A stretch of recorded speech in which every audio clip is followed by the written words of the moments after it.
But we're headed into an incredible convergence point, 2025, when every automaker is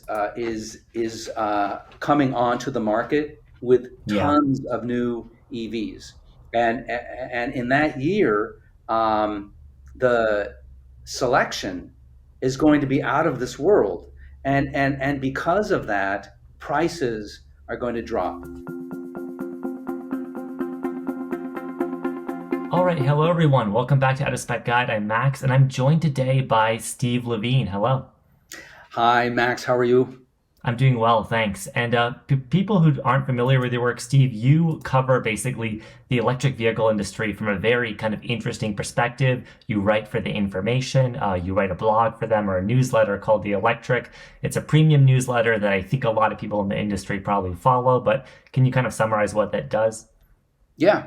So it's meant for people with skin in the game or want to have skin in the game. So investors, people in battery companies or car companies, giving a view of what's really going on in an industry that is new, and very few people understand what the narrative is. They know there's an electric car, there's a battery, there's a thing called nickel, but how do all those pieces fit together? And I cover this space from from the mine, or from the molecule, all the way through the big geopolitics.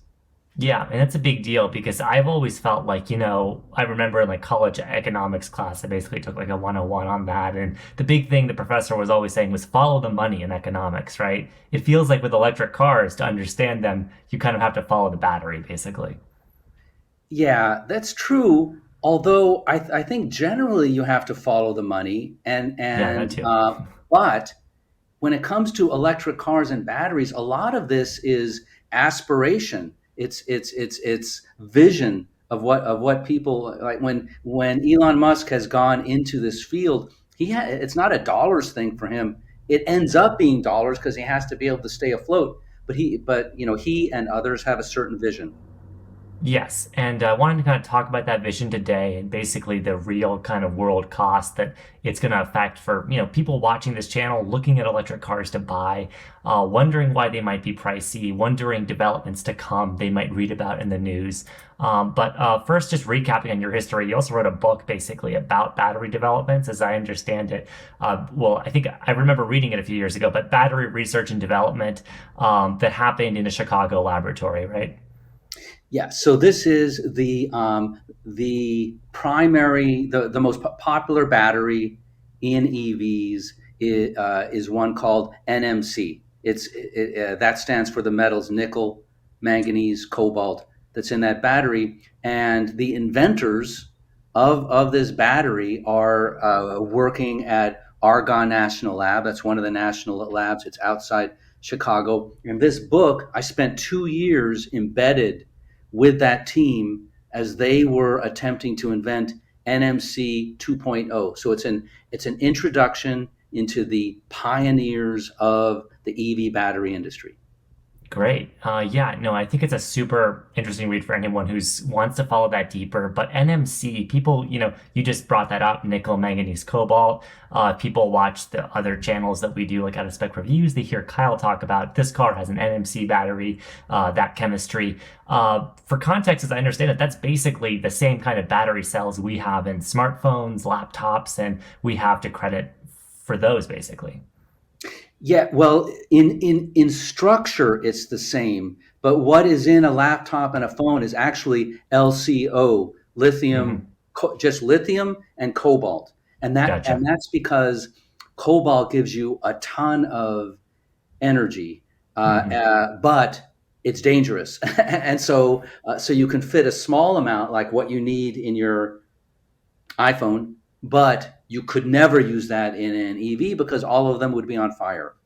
Yeah, stability seems to be a big deal with EV batteries when you're scaling the cells up this much. Basically, people never seem to realize until we demonstrate it for them. They think about things like, hey, Max, if I'm going to charge my phone in my Tesla or my Volkswagen ID4, is it going to decrease my range? And it meaningfully won't, because I think it's important to understand for people how large in scale the battery and even a base, you know, single axle rear wheel drive electric car is going to be to get you 200 miles down the highway.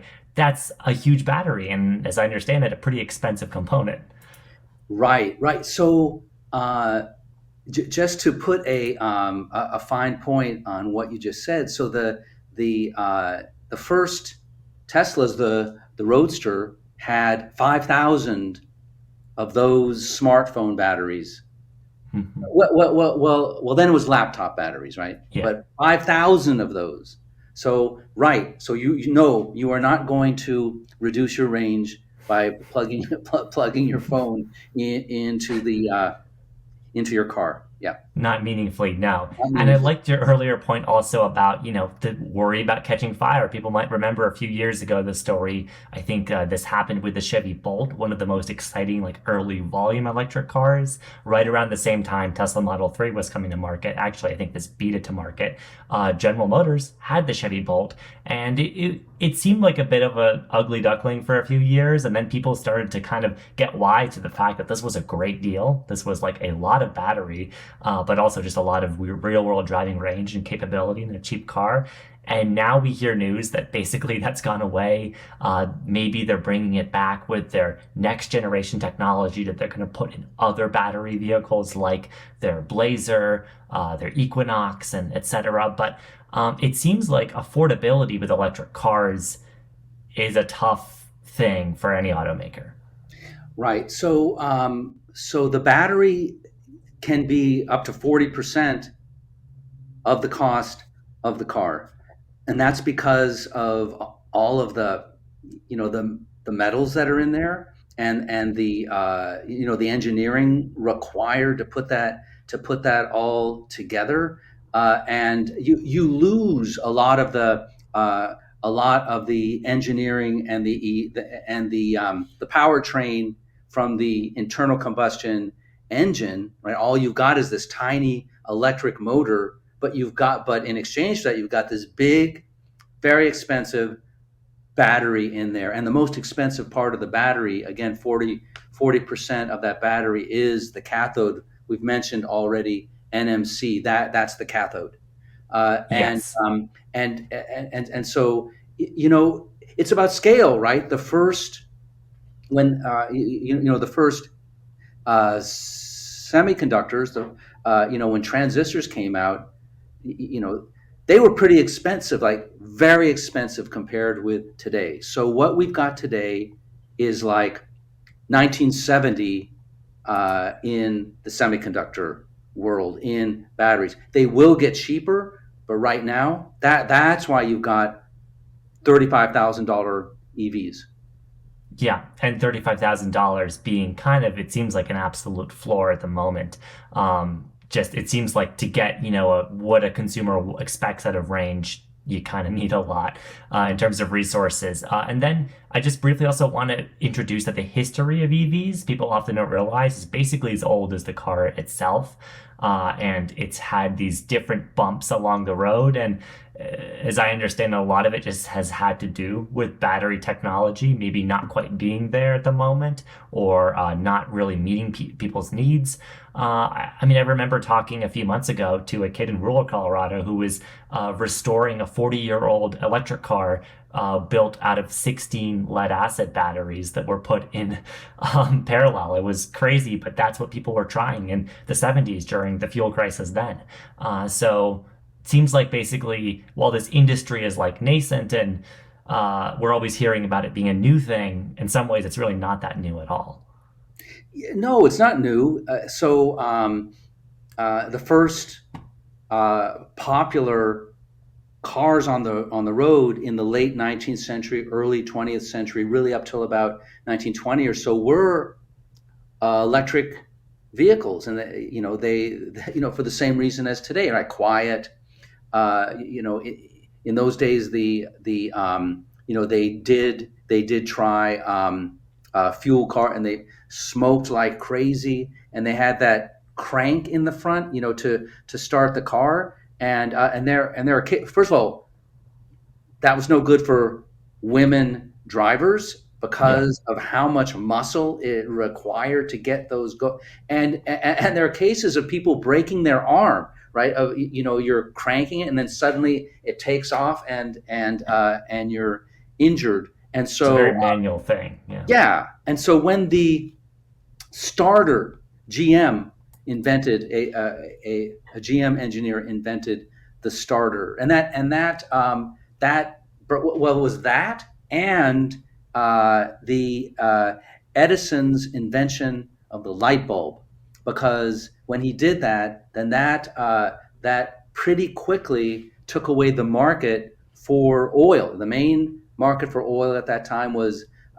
fuel for oil lamps, right, in people's homes, and now suddenly people had light bulbs, and so looking for a new market, and the new market was cars. Then you had the starter, so the whole industry took off that way, and it was the same thing. Range was a problem, weight was a problem, and they weren't problems when you were talking about using fuel, Yeah. the internal combustion engine.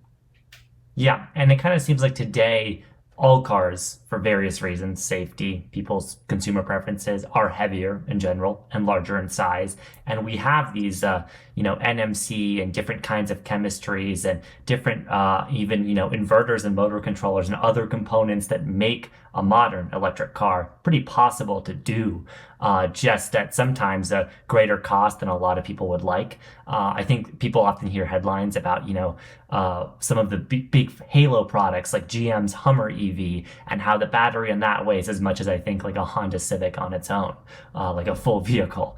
Yes. And so it's an enormous scale we're talking about here, but I don't think the message is lost on, legacy automakers like Ford, General Motors, or of course Tesla, that things need to be cheaper and in some ways more affordable to people. So I think the most recent like market development that I've noticed is lithium iron phosphate being used in Tesla's Model 3.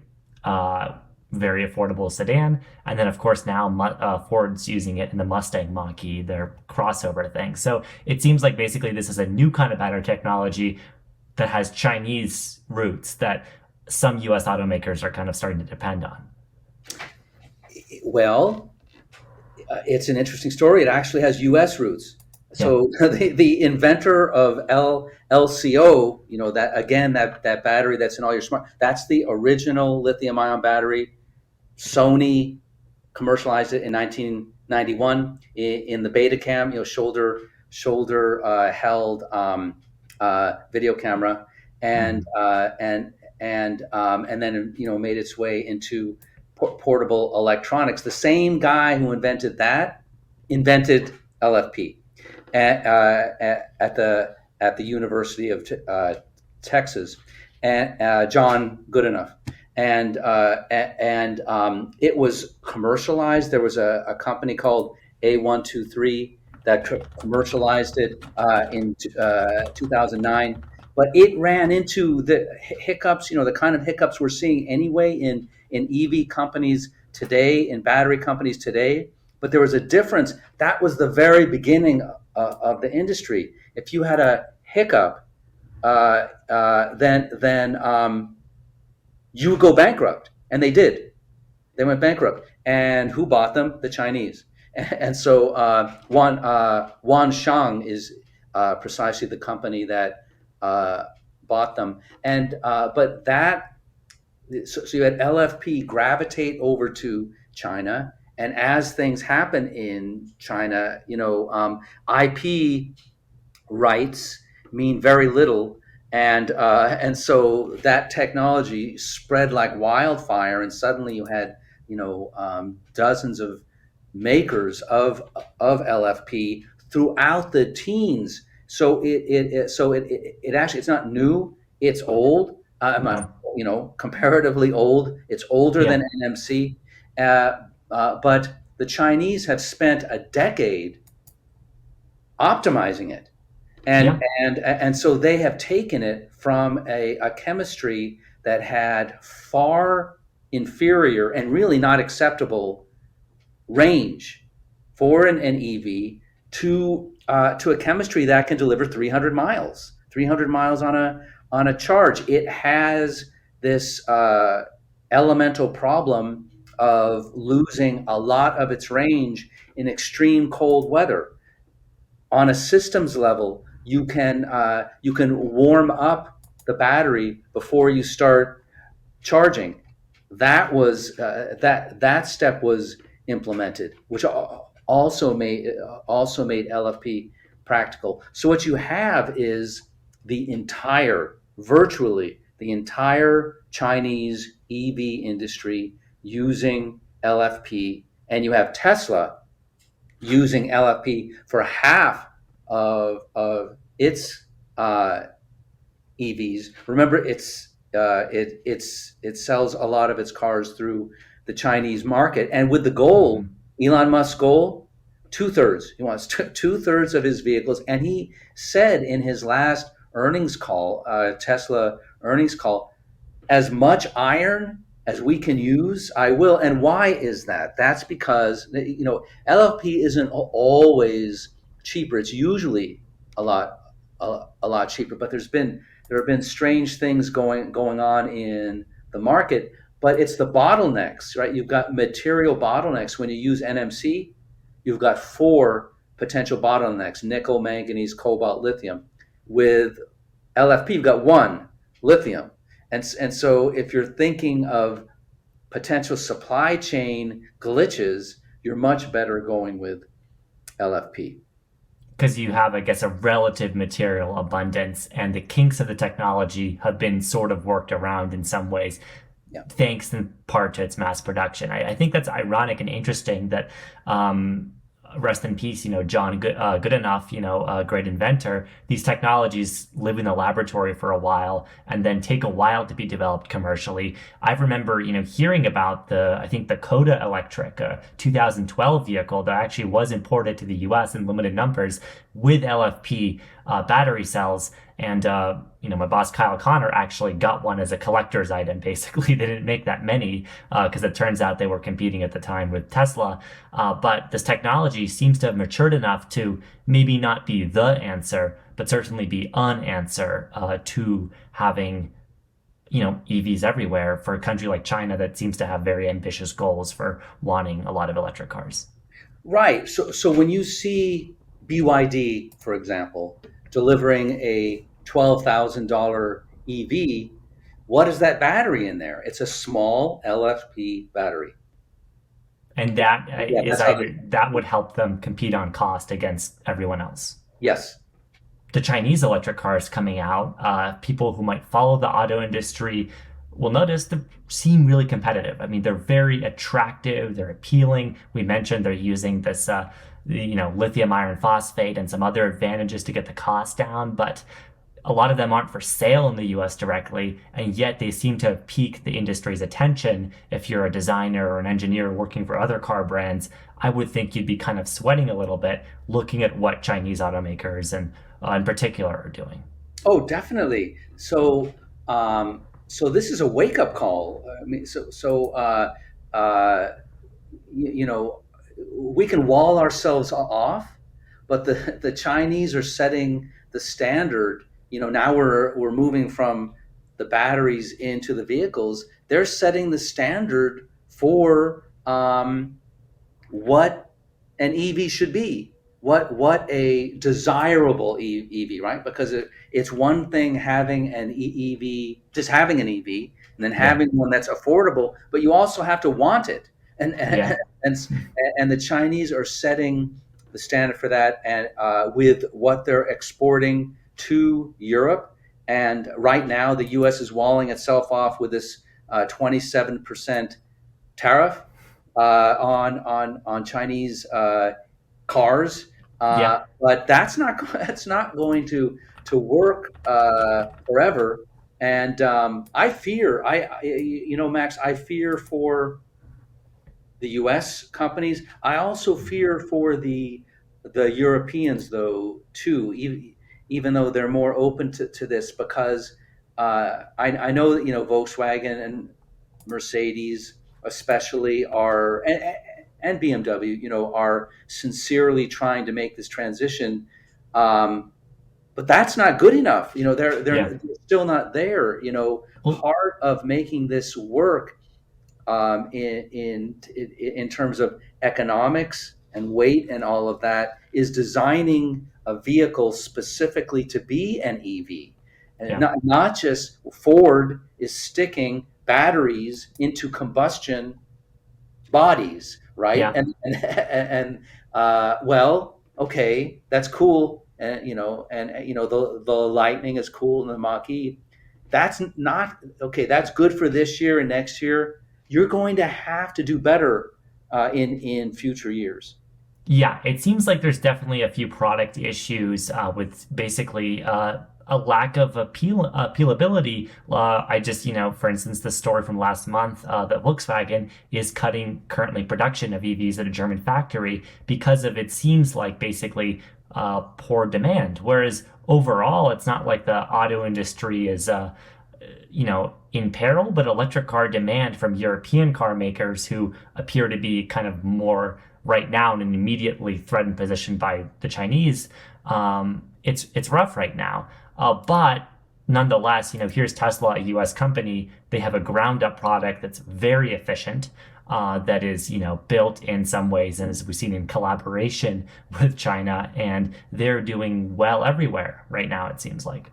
Yeah, right. Right. The best selling car in the world is the Y. Is that I keep hearing different stories. I heard like in the it's basically the number one selling individual model. It just beat right? out the Toyota Corolla worldwide. Right, Yeah, right. So I'm wondering, just pivoting from what you just said. So Hyundai, for the Ionic models, hmm, gets incredibly good reviews, yeah, right? So that they really, if any of the Western companies understand where things should go. I mean, apart from Tesla, right? It's Hyundai. yeah, So that's one question: is that correct? And are they is Hyundai poised to capture a huge part of the market? And the second thing is how long can Tesla go selling these models that were introduced years ago? Do they quickly have to really have critically have to come out with something new to freshen the lineup? I'm throwing both of these questions at you, Max. yeah. Well, it seems like the product issue has been that Tesla has been so far ahead of everyone that right now a vehicle like the Model Y, a best-selling vehicle, is still very much comfortably atop the status quo. When we look at the Model Y in comparison as a value perspective or someone buying it compared to an ID4, an Ioniq 5, sure, there may be certain things about the Hyundai that are more appealing, but Tesla's kind of end-to-end Apple-style control of the experience, the great software, their charging network, other aspects we don't have to dive deeply into today, but other aspects of ownership make that vehicle extremely appealing still, at least right now in the US market. Now, how is it going to compete overseas with, vehicles like the Zeekr 001 and other basically Chinese upstarts that may be, boasting really interesting new designs and products? I don't know. To be honest, I don't think anyone could tell you, but it's just interesting that basically they've lasted so long, like you said, with a pretty aging product category. Maybe that tells you how slow everyone else has been in some ways to catch up to that. These woes, the issues that Volkswagen's facing right now, and even startups like Lordstown are facing, are testament to that. Building electric cars is very hard, not just to do it for a profit, but to even do it at scale at all. It seems incredibly difficult. Yeah, production hell. I wonder, as you're speaking, this what you were just talking about. mirrors the 1920s and the Model T and its competitors. Um, the first Model T came out in 1908, and it was produced all the way through the 1920s into the 1930s. When the Model A came out, Henry Ford stuck with that model, and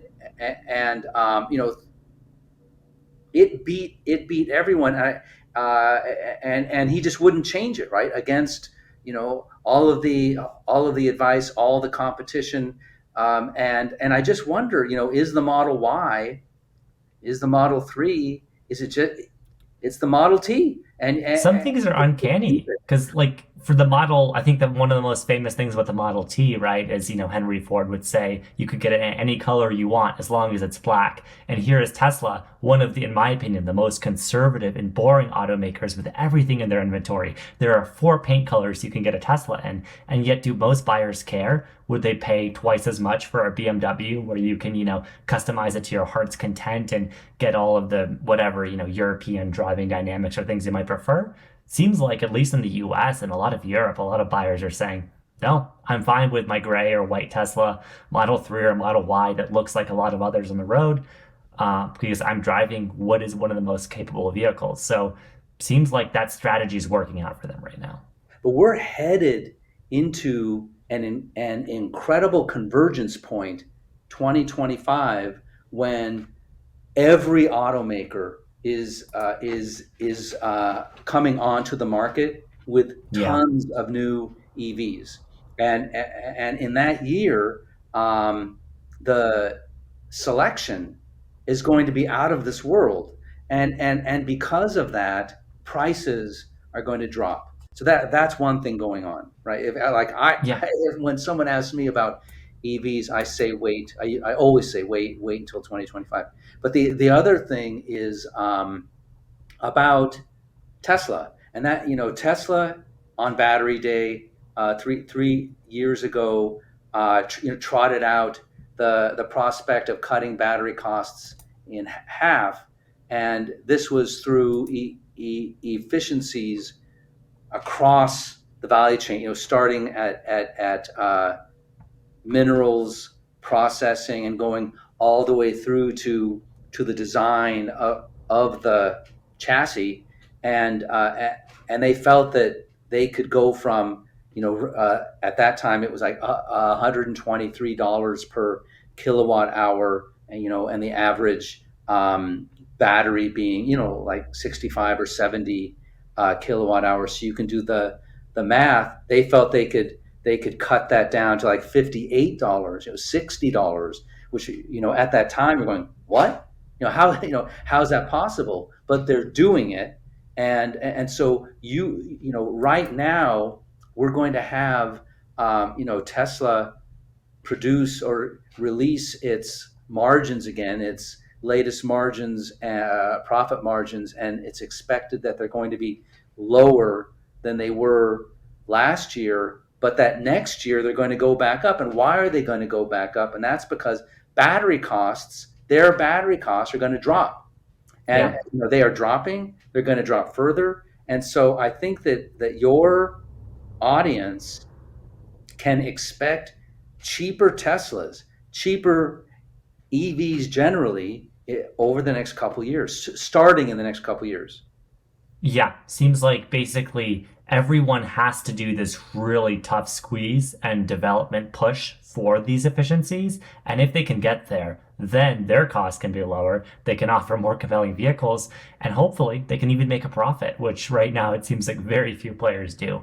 And then I kind of wanted to touch lastly on what feels like the biggest sleeping giant of the EV world, just from a consumer perspective, right? Toyota, hugely successful automaker still, and yet they've been so seemingly slow on full battery electric cars, always promising upcoming technologies like solid state batteries and other things, but in the here and now, not really doing that much. Do you think, I don't know how much you've covered Toyota specifically, but does it seem like one of these things where what they're advertising right now is actually a reality we'll see in a few years, or are they is this still a ways out? Like, what are we looking at with Japan and Toyota?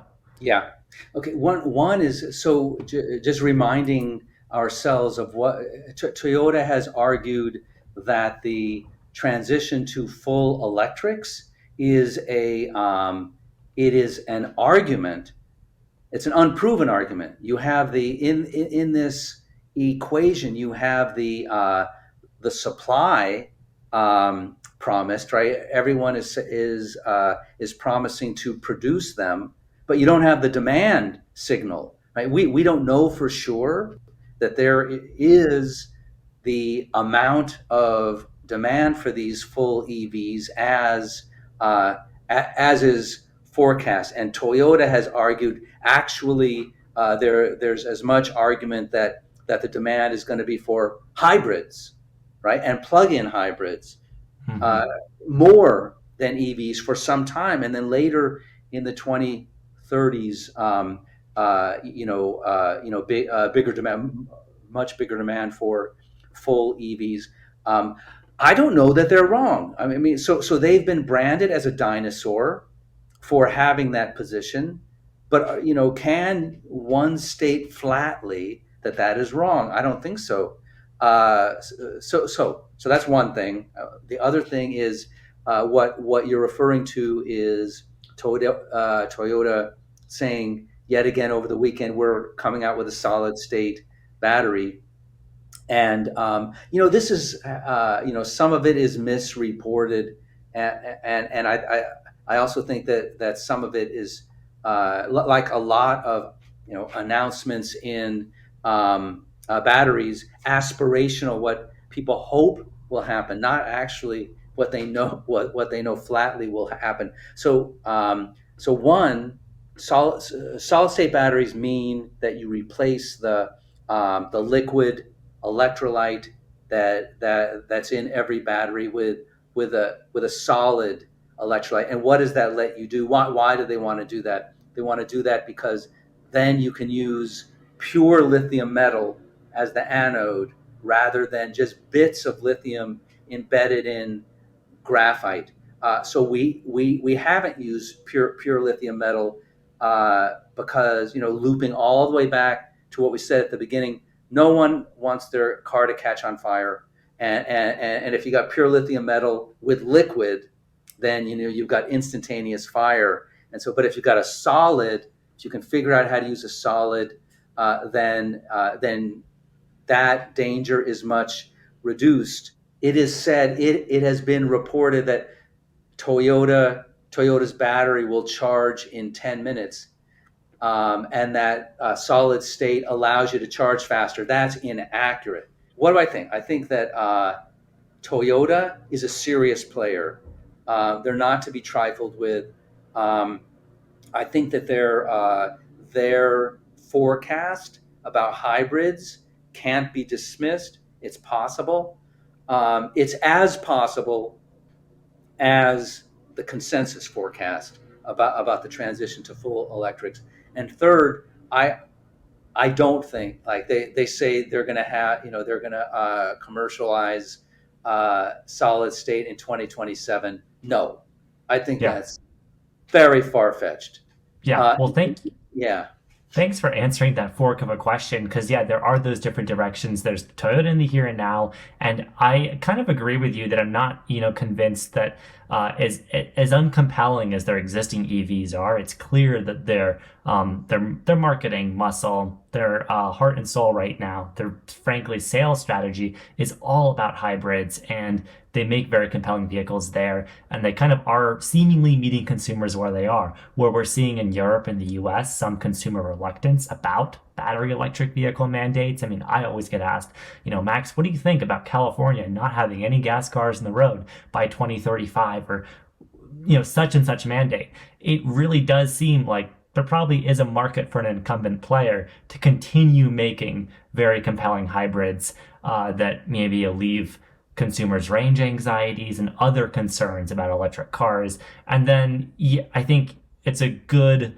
note of caution about the solid state promises and all of this. I mean, their 10-minute promise is interesting because it's actually, misreported as they may be and as ambitious as it seems with the current NMC and the very high voltage exciting developments there, we're not that far off from that. You can theoretically have 15 to 20 minute 10 to 80% charging of a lot of electric car batteries right now. It's just a matter of the right implementation of thermals cooling the battery, the right charging hardware, all of the things that we like to cover here. So it seems like basically we can't assume that a breakthrough is around the corner and Toyota is going to 180 on EVs, but we shouldn't count them out either, it sounds like.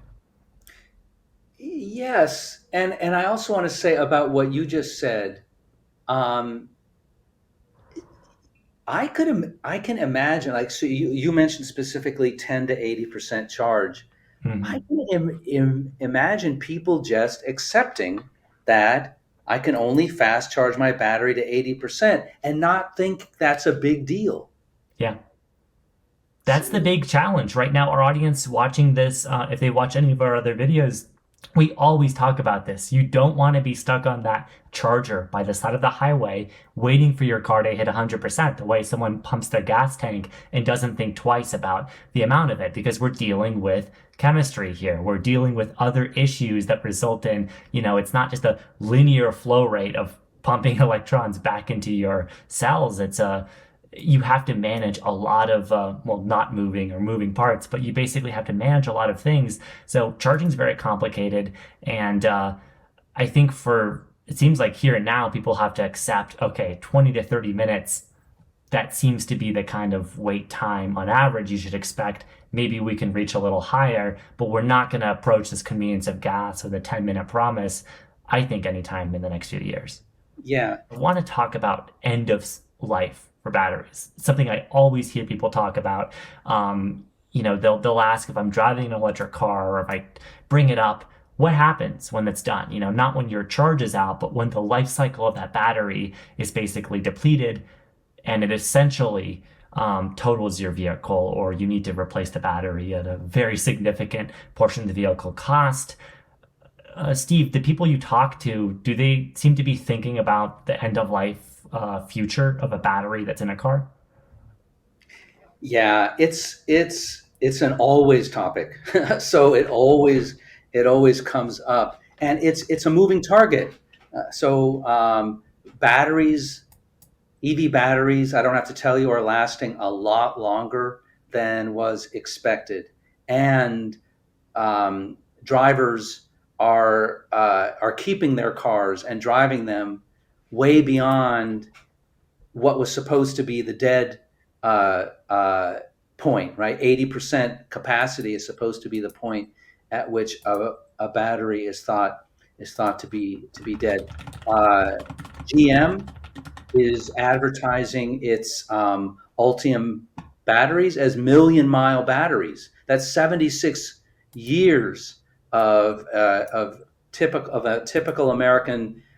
We drive 13,000 miles per year on average. So you can do the math on that. First, I don't think it's a problem. Like Yeah. it's an opportunity. People are figuring out that opportunity.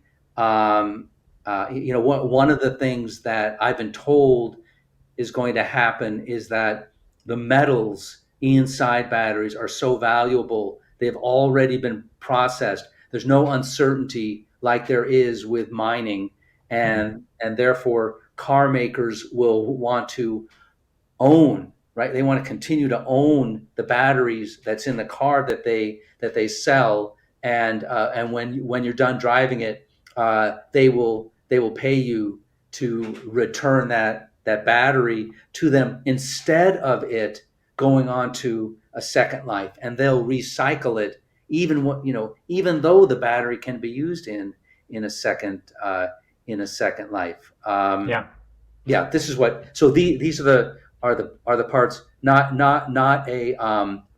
anything to lose sleep over, but perhaps something uh, to make money doing. Okay, so it's interesting. So since the materials have been processed, refined, and used in the battery, one, those batteries we have seen when they're properly managed, like mineral cooling system, the kind of state of the art that's been what we've been used to for the last 10 years. I mean, people are driving Tesla Model S's down the road with 10 years on them, and they're still drivable vehicles. But that said, when they do reach end of life, it sounds like basically those resources are too valuable to just let go. And so there are people who are looking at, okay, we can still use these. And it's interesting if you buy a Tesla or Ford, or sorry, don't buy one, if you lease one, they've made some interesting statements saying they basically will not give you a buyout option. They want that vehicle back. And the excuse they've given is environmental, that they want to make sure the battery is properly reused, which is interesting. But yeah, it sounds like basically there's going to be a lot of demand, whether it's from energy storage or the car makers themselves or someone else, to get their hands on older vehicles when the battery may no longer work for, the original owner or someone driving the car. Sounds like there's going to be some interesting second life situations there. Yes, yes, we need to think that through, right? It's one of the we're thinking primitively about what the EV transition means. There are, and when I say we, I mean the whole everyone, and Yeah. there are tons of things we're not thinking about, and businesses, consequences, uh, big and large, to our society, to us, and we're going to find out. We're going to find out over the next couple decades. Yeah, as an EV enthusiast and advocate, I mean, there's all kinds of questions about like, will the grid handle all these vehicles that I can't confidently answer with any expertise myself, but seeing the history of, people, the electric grid evolving and electrification, phone lines, all of these things. I mean, it seems like this moral of the story is that to have a revolution, if you want that revolution, there's a lot of shoe leather, there's a lot of things that need to be done, but history has shown those things can be done, and we're working on a timeline where it's actually achievable. It's just a matter of all these moving parts coming together, and it sounds like that's happening just gradually. Yes, yes. In short, yes. Yes, in short. Well, thank you so much for coming on today. I know we've had you on for a bit, but appreciate that. And if people, want to dive deeper into this, they can subscribe to the electric as well, right? They can. They are invited to. And in fact, I think there's a way of getting, if you go in there. I think you can get 2 weeks free.